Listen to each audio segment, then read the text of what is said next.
Assalamualaikum warahmatullahi wabarakatuh. Alhamdulillah rabbil alamin, wassalatu wassalamu ala asyrafil anbiya'i wal mursalin Sayyidina wa maulana Muhammadin wa ala alihi wa sahbihi ajmain, amma ba'du. Baiklah anak-anakku yang soleh dan soleha, maaf ya ada suara-suara yang masuk karena di belakang lagi ada pembangunan.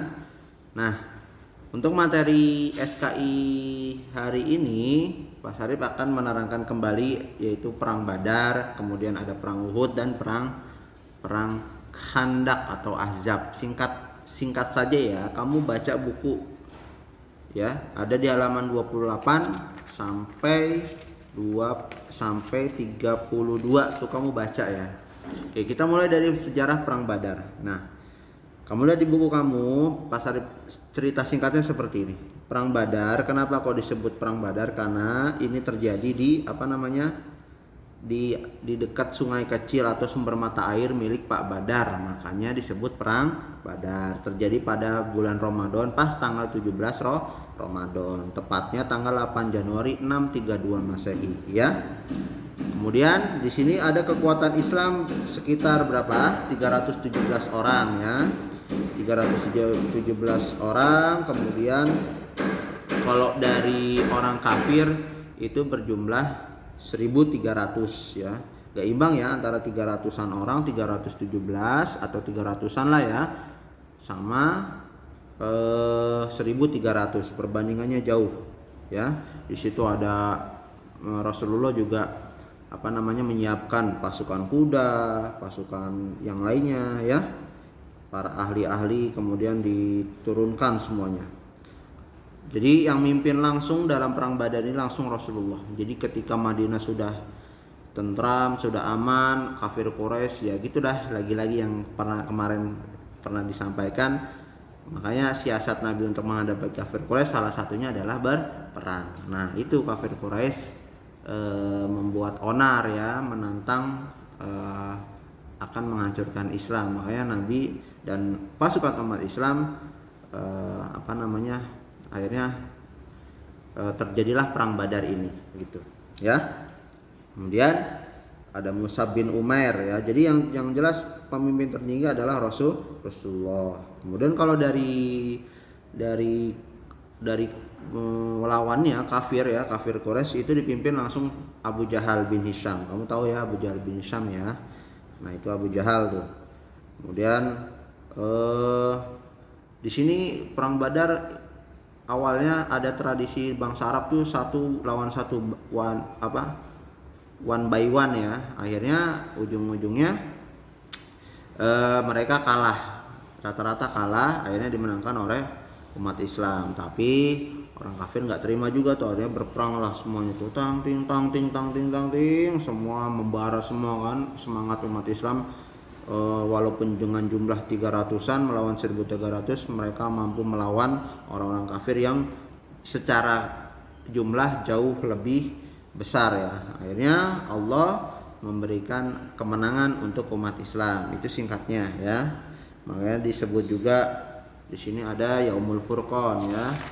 Hari yang memisahkan, membedakan antara hak dan batil, karena kelihatan tuh mana yang hak, yang benar, mana yang salah. Nah, jadi pihaknya tuh kelihatan mana yang benar-benar, mana yang orang yang baik, yang benar, kemudian ada orang yang salah. Itu kelihatan dalam Perang Badar. Akhirnya Allah menurunkan malaikat untuk membantu umat Islam. Dan pemimpin kafir Quraisy Abu Jahal bin Hisham juga tewas ya dalam peperangan itu. Akhirnya intinya bahwa di Perang Badar ini karena ketekunan dan kesabaran Nabi Muhammad beserta pasukan Islam, makanya Islam mengalami kemenangan. Nih, lanjut halaman 30. Pak Sarif singkat aja nih. Kamu baca sendiri ya. Nah, harus banyak baca ya. Ada lagi kemudian Perang Uhud. Nah, Perang Uhud nih intinya gini. Karena Perang Badar kalah, orang kafir Quraisy nggak terima. Ya, mereka menyiapkan lebih banyak lagi pasukan, yaitu berjumlah 3.000. Nah, sedangkan orang Islam hanya 1.000 ya, hanya 1.000 ya. Kemudian gara-gara Abu Jahal meninggal, tewas ya pemimpinnya, itu membuat orang kafir tuh semakin dendam sama Rasulullah dan umat Islam. Nah ini yang mimpin langsung Abu Sofyan. Abu Sofyan ini sebelum masuk Islam ya, nanti pas Fathu Mekah, ketika pembebasan kota Mekah, beliau masuk Islam. Tapi ini waktu belum masuk Islam. Akhirnya mereka memimpin pasukan kafir Quraisy. Nah dari awal aja udah nggak enak nih. Ketika umat Islam berjumlah hanya 1.000 melawan 3.000. Nah yang 1.000 itu ternyata ada 300 orang munafik tuh, dipengaruhi ya sama orang-orang Yahudi, namanya Abdullah bin Ubay. Itu jadi berkurang tuh jadinya tuh. Jadi pasukan Nabi tinggal 700. Jadi yang tadinya 1.300 membelot. Ya mereka namanya juga orang-orang munafik ya, orang-orang Yahudi di bawah pimpinan Abdullah bin Ubay kan. Jadi di Madinah itu kan ada juga sih pasukan yang beragama lain, cuma namanya orang Yahudi ya, tahu sendiri ya sifatnya licik, terlalu berkhianat. Akhirnya peperangan semakin sengit terjadi pada bulan Sya'ban. Kenapa disebut perang Uhud? Karena terjadi di Bukit Uhud ya. Nah sayangnya di perang Uhud ini Islam mengalami kekalahan. Awalnya menang ya, karena ada tuh si yang pemanah berjumlah 50 ya kan, ada 50 pemanah tuh. Ketika banyak korban kafir Quraisy yang bergelimpangan kemudian membawa harta benda, mereka malah turun ke bawah untuk ngambil barang-barang rampasan perang. Kata Nabi, jangan dulu sabar, tapi mereka nggak mau dengerin perkataan Nabi. Mereka merasa sombong bahwa kita udah menang. Ternyata ada pasukan yang ngepung lagi tuh, dari pasukan panah udah turun, akhirnya dikepung oleh orang-orang kafir Quraisy ya. Akhirnya hancurlah umat Islam, kewalahan, keteteran kesana kemari.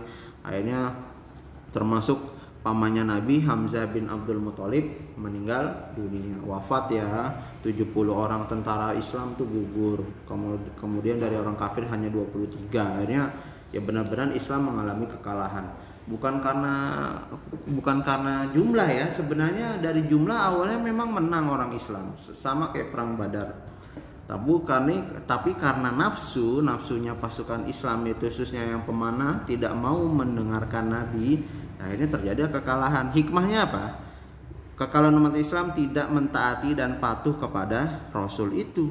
Seandainya mereka patuh sama taat, jangan turun dulu dari bukit, dari gunung, untuk jangan diambil dulu harta rampasan, insya Allah Islam akan mengalami kemenangan. Nah akhirnya kaum Quraisy berhasil mengalahkan pasukan Islam. Nah itu singkatnya perang Uhud. Itu ada halaman 30-31. Nah kemudian ada perang Ahzab. Ini lanjutan ya perangnya.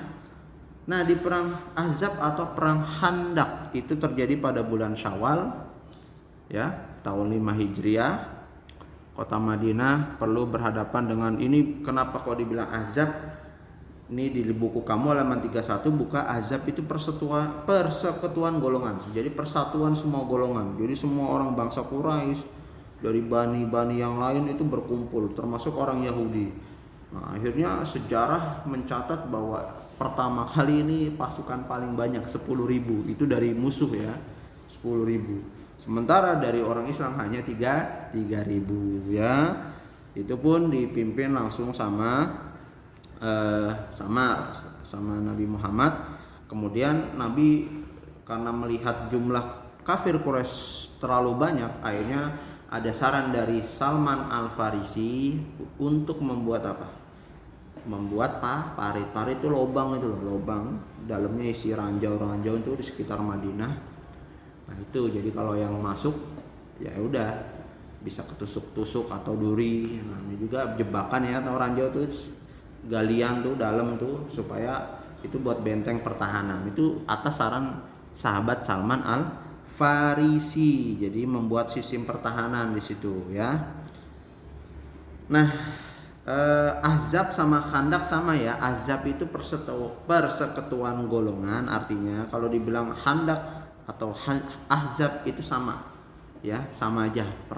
Itu namanya apa, nama perangnya sama. Ahzab sama Khandaq sama ya. Sampailah pasukan kafir di perbatasan Madinah. Mereka terheran, kok di seluruh Madinah ada lubang parit ini untuk apa? Wah, ternyata orang kafir kan udah mengepung tuh 10.000 pasukan masuk kota Madinah.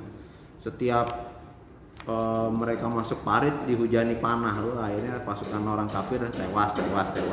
Tapi kan jumlah mereka nggak sebanding dengan umat Islam ya. Usaha kafir selalu gagal. Akhirnya mereka apa? Membuat camping di sekitar keliling Madinah. Nah, dan Allah lagi-lagi menolong umat Islam.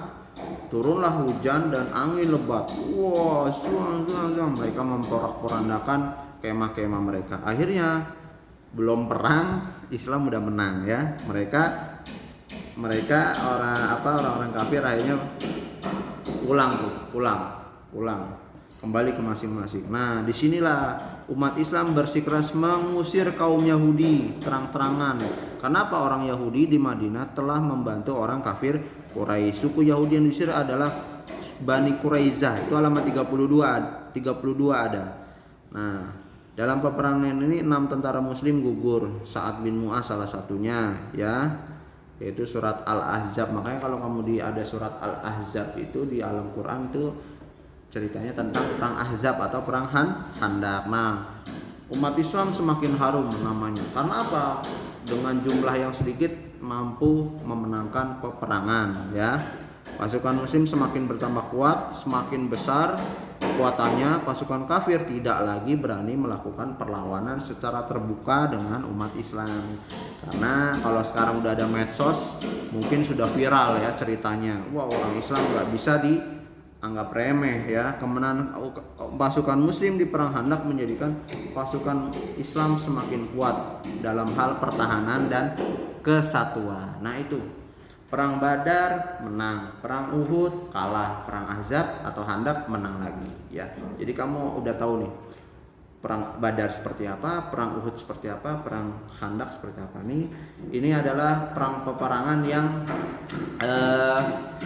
yang terjadi ketika Nabi Muhammad SAW setelah membangun sebuah pemerintahan Islam di Madinah. Namanya musuh-musuh Islam tuh banyak, Pak, dari Yahudi, yang dari orang kafir, Yahudi, salah satunya tuh yang berada di Madinah saja mereka berkhianat. Kan padahal sudah ada kesepakatan ya, orang Yahudi tetap aman walaupun di bawah pemerintahan Islam, tapi mereka malah berkhianat, berkoalisi terhadap berkoalisi, berteman atau kong kali kong ya bahasanya ya, bekerja sama dengan kafir Quraisy untuk menghancurkan Islam. Nah, itu saja dari Pak Syarif. Kamu baca-baca ya halaman 28 sampai 32. Itu yang kamu baca peperangan itu, poin-poin pentingnya. Nanti minggu depan kita lanjutkan lagi materinya. Mudah-mudahan kamu bisa paham ya dari sini. Pak Syarif harap kamu banyak-banyak membaca sejarah dari Bapak. Wabillahi taufiq wal hidayah. Wassalamualaikum warahmatullahi wabarakatuh.